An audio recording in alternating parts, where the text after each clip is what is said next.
Bumili nga pala ako ng doorknob para sa nasira kong doorknob ng aking CR. Wala akong makita yung walang susi na may lock. Ito kasi may susi. So ito na lang binili ko kasi mura lang din. Ayan, ito siya, itsura niya. Okay. So ito yung susi. Tingnan natin kung ito, ayan. So lock natin. Ayan, hold natin yung gitna.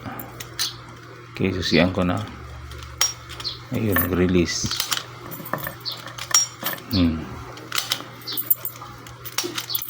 So ito naman yung kasama niya. Ayan. Saka ito pa. Okay, sa mga interesado po nito, paki-check out na lang po.